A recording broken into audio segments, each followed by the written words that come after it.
আজ ব্লগটা স্টার্ট করছি রাতে থেকে, কারণ আজকে চলে গেছিলাম আমরা শপিং করতে। কিসের শপিং বুঝতেই পারছো ভাই। আগে হলে আমরা উল্টো দিক দিয়ে যেতাম, এই বাসটা থাকায় যে দিক দিয়ে আমাদের নো এন্ট্রি, আমরা ঠিক সেই দিক দিয়ে যাচ্ছি। আমার ঘরের বাজার কত কাজটা এত কষ্ট করে নিয়েছে, তাই ইউটিলাইজ করতে হবে, তাই অনেক কষ্ট করে কাজটা পেয়েছে।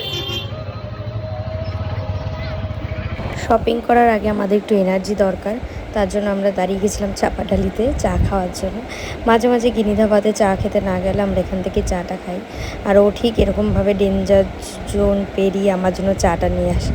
দু হাতে চাটা আনাটা খুবই টাফ, আর ওই জায়গাটা এতটাই এবড়ো খেবড়ো, আর ওই জায়গাটা গিয়ে আমার চা নিতে ঠিক ভালো লাগে না, এত লোকজন থাকে তো আমি ঠিক ওর জন্য যাই না। আমি বাইকের সামনে দাঁড়িয়ে থেকে ও ঠিক এরকমভাবে চা নিয়ে আসে। আর রাস্তাটা দেখো কত সুন্দর লাগছে। প্রত্যেকটা ব্লগেই মানে আমি একটা কথা বলে থাকি যে রাস্তা কত সুন্দর লাগছে দেখতে, যেই দিকেই যাই সেদিকে লাইট আর লাইট। আর এখন দেখো পুজো শেষ আর চারিদিক পুরো অন্ধকার, কীরকম একটা বিদঘুটের ব্যাপার। আর এই জায়গায় ভিড় যে কত সে ধারণার বাইরে। কালকে কেএনসি সামনে থেকে যখন গেছিলাম তখন ভিড় ছিল, বাট আজকে ভিড়টা যেন আরও বেশি। মানে কি বলবো, যত মানে রাত হচ্ছে আরও ভিড় বেড়েই যাচ্ছে।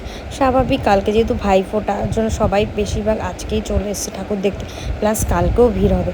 আর আমরা চলে এসেছিলাম জুতোর দোকানে, ভাইয়ের জন্য একটা শ্যু নেবো তাই। তো ওখান থেকে আর নিই, তারপর চলে গেছিলাম বাটার থেকে নিয়েছিলাম।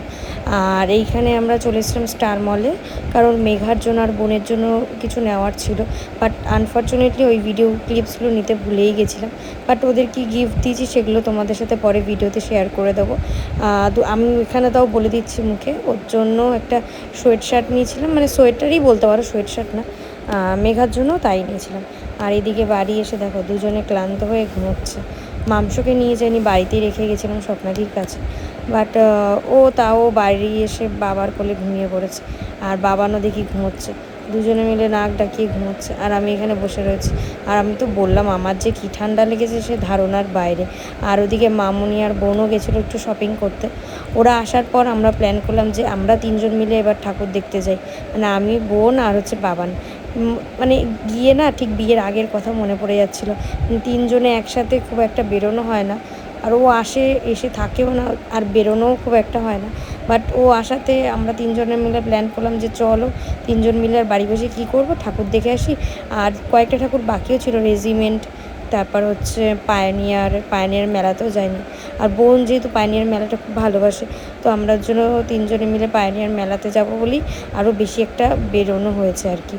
তো আমরা চলে এসেছি ফার্স্টে রেজিমেন্টে দেখো পুরো সোনা দিয়ে সাজানো প্রতিমা। প্রত্যেক বছর নাকি সোনা দিয়েই করে, বাট আমার সেটা খেয়াল নেই। তো সোনা দিয়ে করেছে, কি ভালো লাগছে দেখতে। আর এটা হচ্ছে রেজিমেন্টের পুরো ভেতরের ডিজাইনটা খুব সুন্দর করেছিল।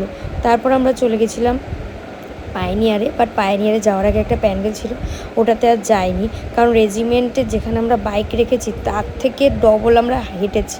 মানে ঢুকতে যতটা টাইম লেগেছে, বেরোতে তার থেকে বেশি টাইম লেগেছে। আর এই দেখো আমরা তিনজনে ঠিক এরকমভাবে বাইকে মজা করতে করতে যাচ্ছি, মানে অলরেডি আমরা বসে আছি কীভাবে শুধু আমরাই জানি। মানে ভয়ও লাগছিলো, বাট তিনজনে খুব মজাও করেছি। আর এই হচ্ছে পায়োনিয়ারের লাইন, আর হচ্ছে পায়োনিয়ারের লাইটিং, অসাধারণ করেছে লাইটিংটা। মানে পুরো নিচটা পুরো আলোয় আলো, আর সবাই লাইনে যাবে কি সাইডে দাঁড়িয়ে দাঁড়িয়ে সবাই ফটো তুলছে, সত্যি ফটো তোলার মতনই জায়গা। তো চলো বলতে বলতে পায়োনিয়ারের কাছে চলে এসেছি। পায়োনিয়ারটা প্রত্যেকবারই সুন্দর করে, কিন্তু এর আগের বছর ভেঙে গেছিলো, তাও আমরা দেখতে পাইনি। আর এইবার ভাঙার আগেই আমরা চলে গেছি, যেহেতু এটা জলের ওপর পড়ে একটু রিস্ক থাকে। তো এবার আমরা মানে অতটা রিক্সে যাইনি, ভাইফোঁটার আগেই চলে গেছি পায়োনিয়ারে ঠাকুর দেখতে।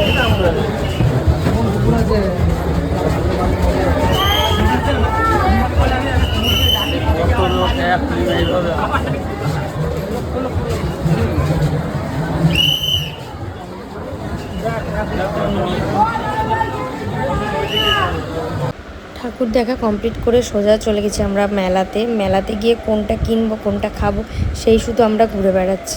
একবার বলছি এটা, একবার বলছি ওটা, প্রচুর জিনিস। আর ওই নিচের ওই জায়গাটা একটা পাটাতন মতন করে দেওয়াতে না কোনো কাদা টাদা লাগেনি। আর বৃষ্টির যদিও হতো তাতেও অসুবিধা হতো না, ওই যেহেতু ওই জায়গাটা এত সুন্দরভাবে করে দিয়েছে। তো আমরা এসে পায়োনিয়ারে ফার্স্টেই চলে গেছি পাওভাজির দোকানে। পাওভাজি খুব ভালো খায় বোন। আমি খাই বাট অতটা ভালো খাই না, তো তার জন্য 2 প্লেট নিয়েছিলাম। বাট খাওয়ার পর এতটা ভালো লেগে গেছে যে আমি আরও একটা প্লেট নিয়ে নিয়েছিলাম। তারপর আমরা চলে গেছিলাম পাপড়ি চাট খেতে। পাপড়ি চাট 2 প্লেট নিয়ে নিয়েছিলাম, তো আমরা দুজনে মিলে খেয়ে নিয়েছি। পাপড়ি চাটটা খুব সুন্দর বানিয়েছে, মানে মেলার পাপড়ি চাট এতটা ভালো হয় ধারণার বাইরে। আমার যেহেতু ঠান্ডা লেগেছিলো, আমি আইসক্রিমগুলো জাস্ট দেখেছি, খেতে পারিনি। আইসক্রিম খেয়ে তারপর গেছিলাম ফুচকা খেতে। তারপর অল্প একটুখানি ফুচকা খেয়ে দিয়ে আমরা সোজা বাড়ির উদ্দেশ্যে রওনা দিয়ে দিয়েছি। 2টোর তো সময় ভালোই ঘুরলাম কলোনি আজকে মোড়ের আমরা ভিড়। 3জন মিলে।